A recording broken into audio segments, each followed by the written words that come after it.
So we haven't talked about this too much, but your mom and dad got divorced when you were 7. Yep. And then your dad was remarried when you were 13. What was that like when your dad told you that he was going to get remarried? Well, he didn't tell me.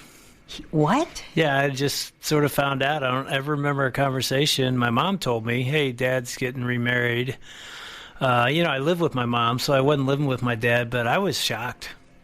Did you have any sense of, this is betrayal or hope that your parents would get together? Yeah, I mean, I always thought they're going to get back together. It was just my belief. But that announcement, when she told me that, I knew that dream was over.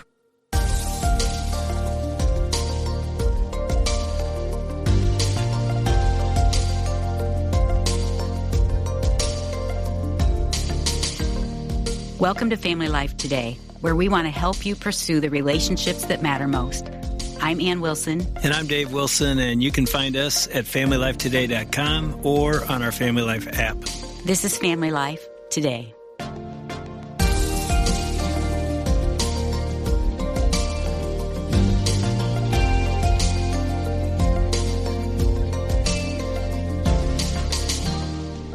My mom told me, hey, Dad's getting remarried.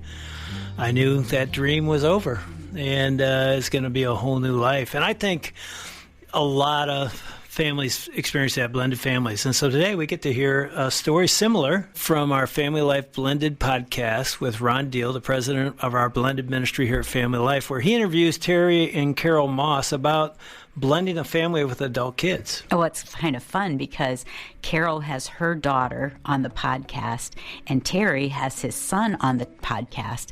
And so we get to hear from the adult kids of how this couple came together. Terry, Carol, let me just set the scene a little bit as we jump into our conversation. You guys, at this point, have been married for 14 lovely, blessed years. Yes. Wonderful years. Carol, you had 3 children when you married, Shondell, Kevin, and Nina, who was 16, and Nina's with us today. Terry, you had 2 children, Terrence and Brandon, who was 25. Brandon's with us in our conversation today. We're going to hear from him in just a minute.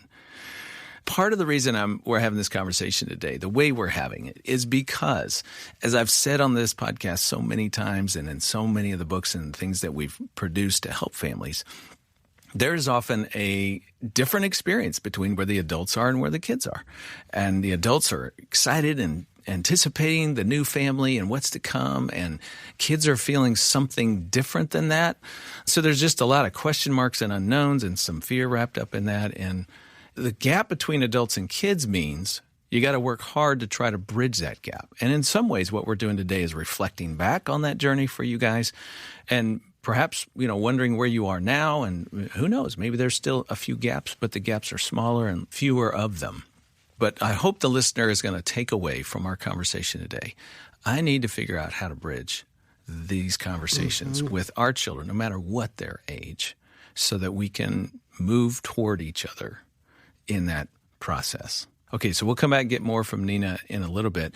Nina, you had 2 older biological brothers, and then when Mom married Terry, you got 2 more older stepbrothers. Yeah. Right? And Brandon's one of them. Brandon, you were 25-ish when you found out. And do you remember how you felt leading into the wedding, the announcement, shortly coming out of it? What were the big emotions there? I wasn't afraid of anything. I was more hurt. Like, what? What happened here? What's going on? So we lived far apart from each other. I think you were still in Illinois at the time. I was in Maryland. I was still trying to process the end of the first marriage, right? So I wasn't a part of the dating and the relationship and any of that stuff.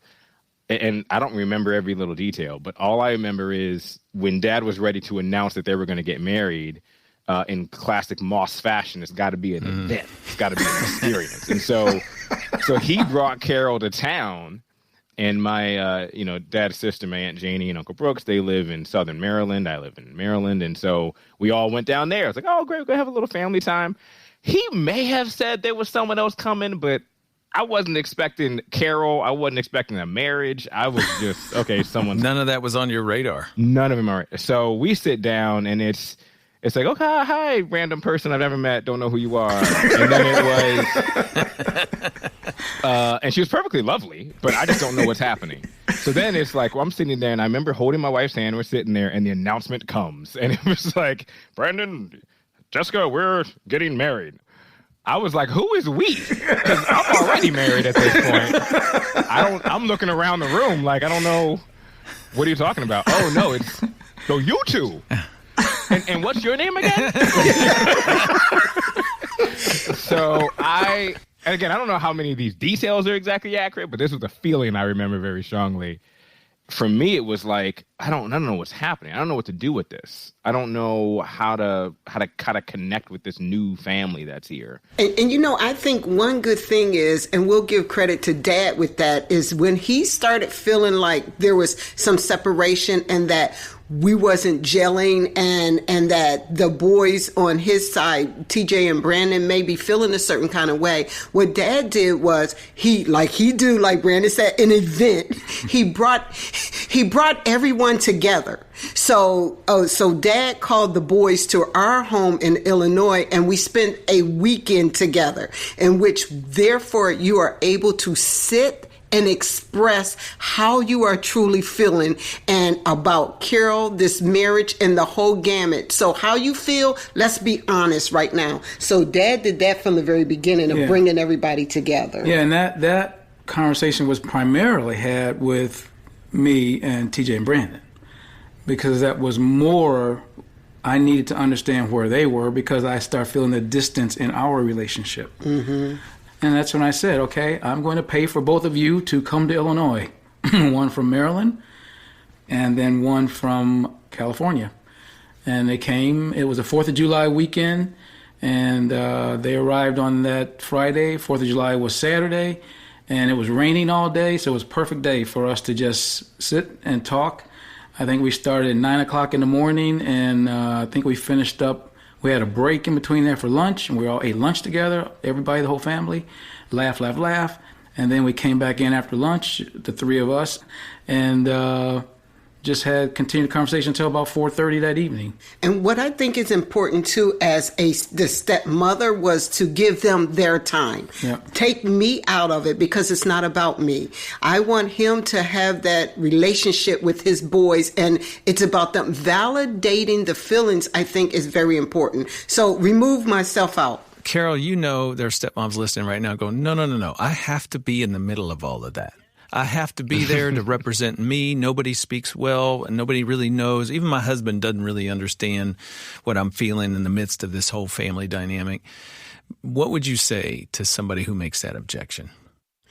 I would say to give them their time. It's not about you at this moment. It's about them. And they've had a relationship the whole boys' lives, their whole lives, their dad. And they're feeling a loss. And I knew that. In order for us to blend successfully, it's that they have to establish their relationships, and they have to and they have to be able to validate their feelings and express themselves. So let them have Dad. Yeah. He's my husband now, so I have him prayerfully for the rest of my life. So let me take me out of it. And that's the whole thing. Take yourself out of it, and it's not about you. Give them their time, and that's how I thought. I thought give them their time to let it gel. No, and I appreciated it too. And if I could just share a little bit of that conversation, I think part of this might help listeners as well, but if not, you can take it out. But one of the things that was an eye-opener for me,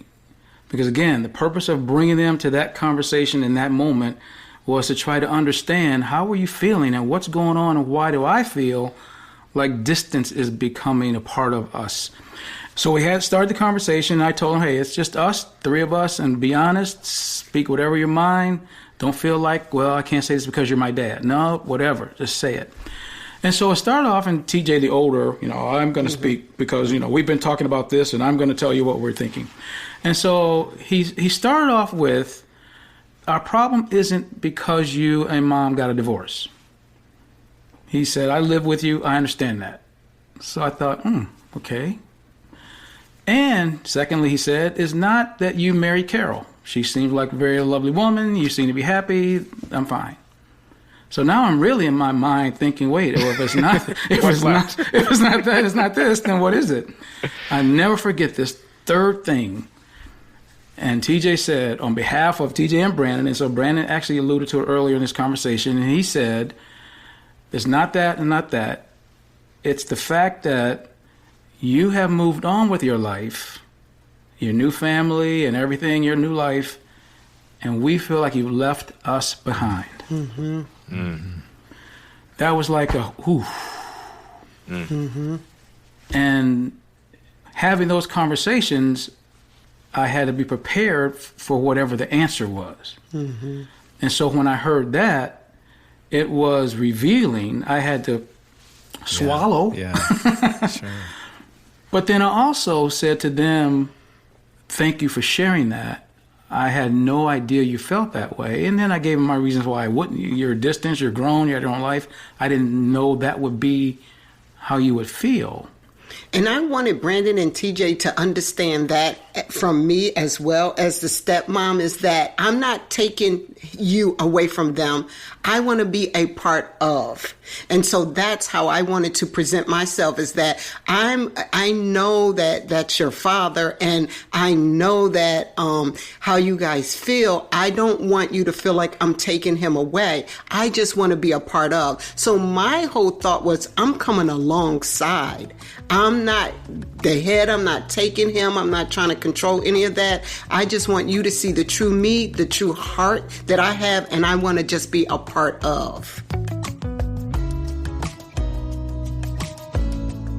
So we're listening to a clip from our Family Life Blended podcast with Ron Deal interviewing Terry and Carol Moss about blending their family with adult children. I tell you, I love Carol's heart there. Yeah, me too. You know, that she's expressing. And I also know when my dad remarried, I know how hard it is for the kids. You're the stepson. Even though my stepmom, Beata, had the same heart. She didn't want to take my dad away. But being the son, you just felt, even though she didn't want to, it felt like she was, you know. So we need to hear the rest of the story, and especially from the kids. What did they feel? And well, it's interesting, too, because little teaser, why weren't the kids at the wedding? That's a great question. Let's find out why.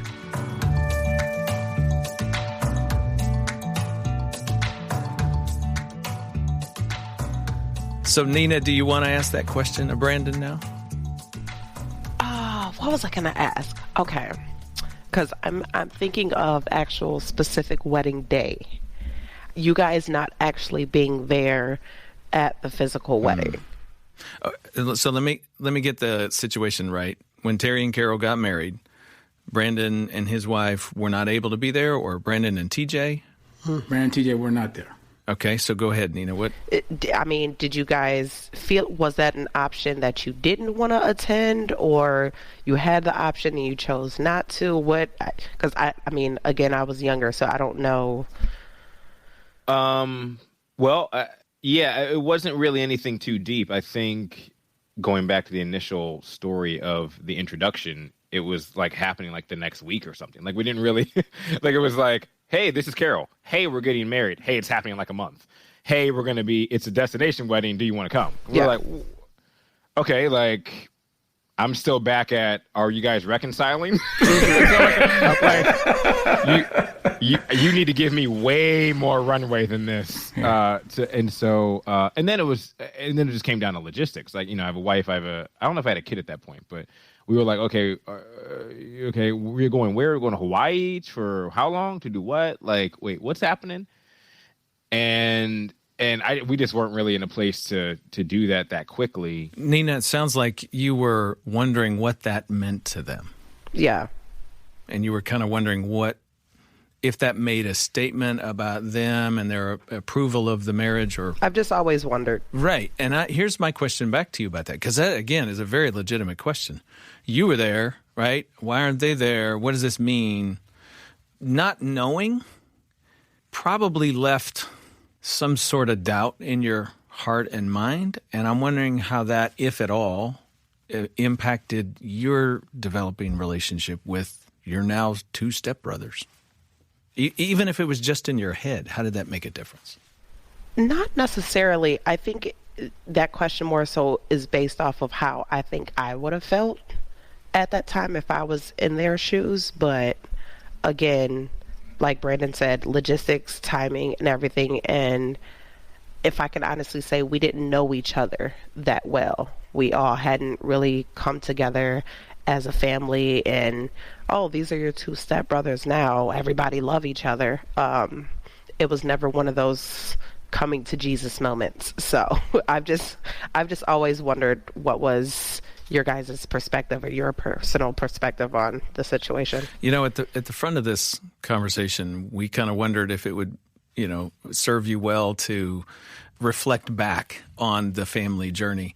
I mean, I see the value in this because here's this little question mark that's been hanging over her head for 14 years, just wondering, so what's the backstory? How come they didn't come to the wedding? What does that mean? What were the implications of that? How did that impact their relationship with Terry and Carol, with us, who knows? And just a simple question and a conversation, a dialogue around this family journey just kind of opens that up. And all of a sudden, everybody gets a little bit of information they didn't have before. And now you know what it means or what it doesn't mean. And sometimes I think that's a really important thing for blended families. There's a good takeaway. When you find out what it doesn't mean, it helps. Because when you have confusion and ambiguity, your mind can go in 1,000 directions and 999 of them are negative. And when you now realize, oh, it's not that, it was this, I don't have to make anything of that anymore. I don't have to worry about that anymore. That little piece of anxiety is now removed, and it frees you up to move in a more positive direction. Okay, we're going to close with this. One of the things I know for adult stepfamilies that is kind of this convergence of reality, this is a family and we got to figure this out, is special days and holidays. Birthdays or Christmas time or Thanksgiving. You have this merger of traditions and expectations, and all of that seems to rise on those really big, important, special days that happen throughout the year. What's a good takeaway to share with our listeners about trying to navigate that from your point of view? It's important and was important for me to understand what were the expected traditions around certain holidays. And then not disrupt that, but try to come alongside and be part of that, where also then looking for opportunities to may bring in something that may be important tradition for me, and how we can make that an us tradition. So it's just really being mindful of and being intentional and not upsetting the apple cart and making everything has got to be my way or it's got to be all your way.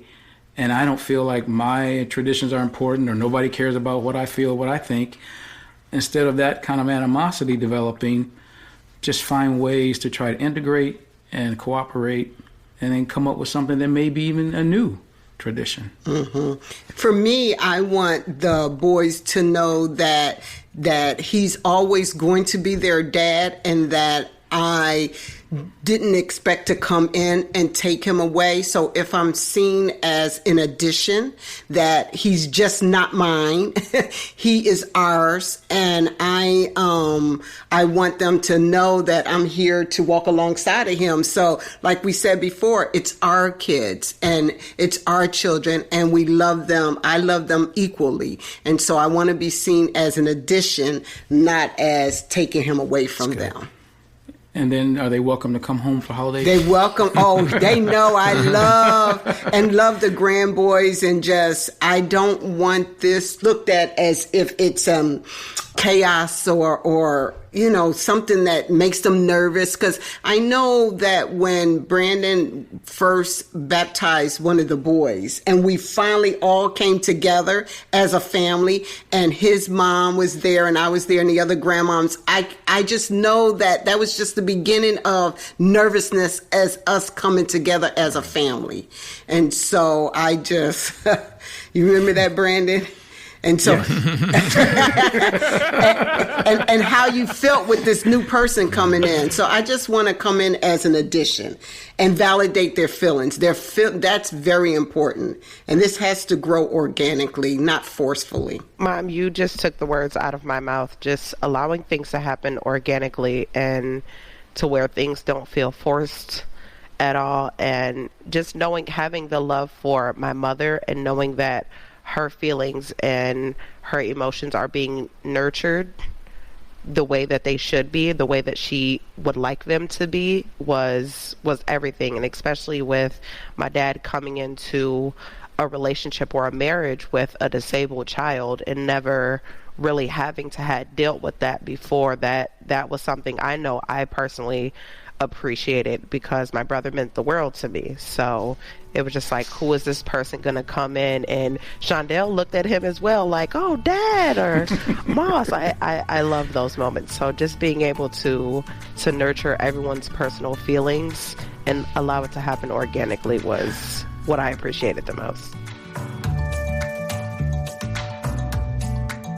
So we've been listening to our Family Life Blended podcast with Ron Deal interviewing Terry and Carol about their blended family. And I tell you what, that's a great ending. Yeah, I think these stories are so encouraging because it just shows us the power of conversation and really conveying and expressing what we feel. Because so often in families, especially in families that are blended, maybe that you're feeling a lot or there's a lot of emotion involved, and that's happening in every family, not just blended. Right. But to have those conversations of saying what we feel, what we hope, and what we love, I think that's really nurturing for our relationships and for our souls. And I think it's hopeful. As you listen to this, you hear the pain, you hear the struggle, you hear the hurt, and yet at the end you also hear God shows up and God heals. Yeah, so good.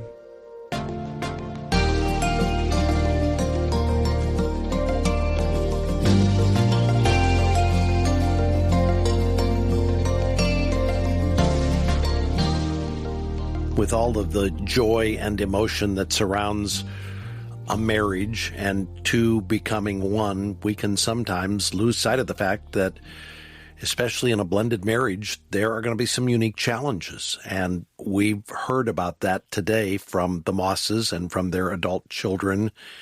One of the things we're committed to here at Family Life is providing practical help for people who are in blended relationships for whatever reason. We do that through resources like the podcast that you've heard. If you're not subscribed to the Family Life Blended podcast, that's a great resource to be subscribed to. You can find that wherever podcasts are available. And then mark your calendar now for Saturday, April 2nd, for our Blended and Blessed one-day event that is both a live event in Houston, Texas, or a live stream event that you can tune into and participate in all around the country, all around the world. In fact, it's going to be available both in English and in Spanish in the live stream. This is, as I said, a one-day event designed to equip and encourage and to cheer on couples who are in a blended marriage, who have a step family, and who want to see their marriage and their family thrive and succeed. You can find out more about the one-day Blended and Blessed event. Again, the day is Saturday, April 2nd. There's information about this event on our website at familylifetoday.com, so go there and check it out. You can start registering for the event now, and if you'd like to do this as a group event in your local church, again, there's information available there about how you can host the simulcast in your local church. If you live in Houston, plan to join us that day, Saturday, April 2nd, at Houston's First for the Blended and Blessed one-day conference that's coming up this spring. Quickly, let me again say a word of thanks to those of you who are regular listeners to Family Life Today and who over the last couple of weeks rallied and called us or went online and made a year-end contribution to support the ongoing work of Family Life Today. Our team is busy tallying all of the numbers to see if we did, in fact, meet the matching gift that had been made available to us, and we're hopeful and encouraged by what we've seen so far. So thank you again for your support of Family Life Today, and not just at year end, but throughout the year. You guys are so generous and so kind, and we know that the reason is because you believe in the importance of marriage and God's design for marriage. You believe in the power of family, and we do as well. So thank you for helping us advance our work in the year ahead on behalf of the millions of marriages and families that will be impacted in 2022. We just want to say thank you for helping to make that happen with your year-end gift. And we hope you can join us tomorrow when we're going to talk about what happens in every marriage. This happens without fail. Marriages drift away from oneness and toward isolation. So what do we do when that happens, and what can we do to help keep that from happening? David and Meg Robbins join Dave and Ann Wilson tomorrow to talk about that. Hope you can be with us for that. On behalf of our hosts, Dave and Ann Wilson, I'm Bob Lepine. We'll see you back tomorrow for another edition of Family Life Today.